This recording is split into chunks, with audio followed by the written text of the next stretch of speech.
অবহেলিত কিংবা উন্নয়ন বঞ্চিত যাই বলি না কেন, বর্তমান সময়ে সুনামগঞ্জের মানুষ সেই অবস্থায় পড়ে আছে। সুনামগঞ্জের প্রত্যেকটা আসনে দাপটের সাথে বিজয়ী হয়েছে বর্তমান সরকার দলের এমপিরা।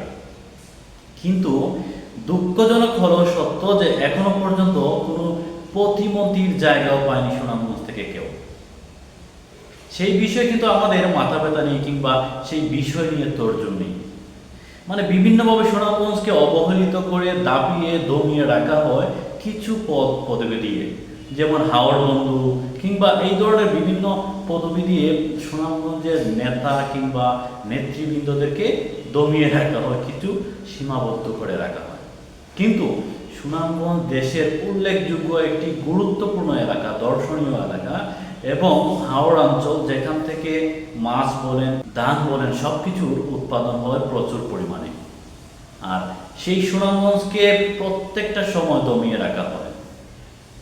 এমনকি একটা সময় সুনামগঞ্জে অনেক প্রভাবশালী মন্ত্রীবৃন্দ ছিলেন, সেই সময়ও সুনামগঞ্জ অবহেলিত ছিল। সেই মন্ত্রিত্ব নিয়ে তারা তাদের দাপটে চলেছে, এগিয়ে গেছে।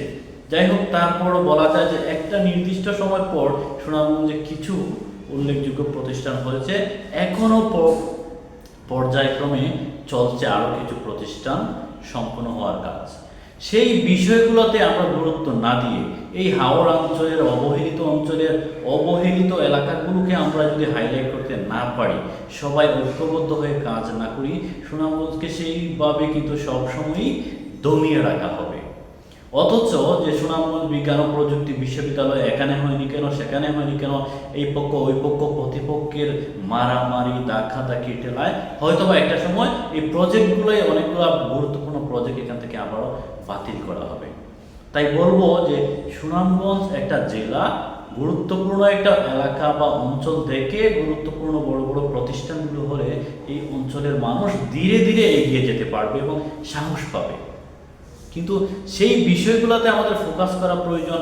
যে অঞ্চলগুলো এখনো অবহেলিত, মোটরসাইকেল ছাড়া কিংবা নৌকা ছাড়া চলাচল করা যায় না, গাড়ি যেতে গেলে এখনো গাড়ি গড়তে পড়ে থাকতে হয়, একজন ডেলিভারি রুগী মেডিকেল যাওয়ার আগেই মৃত্যুবরণ করতে হয়, একজন অসুস্থ মানুষ মেডিকেল যাওয়ার আগেই তার একটা অ্যাক্সিডেন্ট হয়ে যায়, একটা মারামারি বড় ধরনের বিশৃঙ্খলা হলে প্রশাসনের লোক পৌঁছাতে পারে না যে অঞ্চলে, সেই অঞ্চলগুলোকে হাইলাইট করে আমাদের উন্নয়ন ছিনিয়ে আনার এখনই সময়। সেই বিষয়গুলোতে গুরুত্ব দেওয়া প্রয়োজন। আর আমরা এগুলো বাদ দিয়ে যে বিষয়গুলো এখনো প্রক্রিয়াধীন রয়েছে বা হয়ে যাচ্ছে, সেখানে মারামারি কাটাকাটি করে আমরা আবারও নিজেদেরকে বঞ্চিত করার সুযোগ করে দিচ্ছি। আমরা ঐক্যবদ্ধ হই সুনামগঞ্জের গুরুত্বপূর্ণ আসনগুলো থেকে এবং যোগ্য এমপিদেরকে যেন মন্ত্রিত্ব কিংবা প্রতিমন্ত্রিত্ব দেয়া হয় এবং এই অঞ্চলের মানুষ যাতে এগিয়ে যাওয়ার সুযোগ পায়। দেখেন, আপনি চিন্তা করলে সুনামগঞ্জ 2 আসন কিংবা সুনামগঞ্জ 3 আসন কোনো না কোনো মন্ত্রী ছিল বেশিরভাগ সময়, কিন্তু এখন একেবারে সুনামগঞ্জের একটা আসনে একজন প্রতিমন্ত্রীও নেই। কেন? সুনামগঞ্জকেই কেন এত পিছিয়ে রাখতে হবে? সেই বিষয়গুলো নিয়ে আমরা এগিয়ে চলি আর নিজেদের মধ্যে হানাহানি মারামারি ধাক্কাধাক্কি বন্ধ করি। মাননীয় প্রধানমন্ত্রী কিংবা সরকারের গুরুত্বপূর্ণ মন্ত্রণালয়ে যারা আছেন তাদের প্রতি আমরা অনুরোধ জানাচ্ছি, সুনামগঞ্জের দিকে তাকান। এখনও সুনামগঞ্জের অসংখ্য অঞ্চল, অসংখ্য গ্রাম, অসংখ্য ইউনিয়ন পড়ে আছে। একটা ইউনিয়নের সাথে আরেকটা ইউনিয়নের যোগাযোগ বিচ্ছিন্ন, একটা গ্রামের সাথে আরেকটা গ্রামের যোগাযোগ বিচ্ছিন্ন। এই সমস্যাগুলোর সমাধান দিন এবং পুরো দেশের সাথে তাল মিলিয়ে এগিয়ে যাওয়ার সুযোগ করে দিন।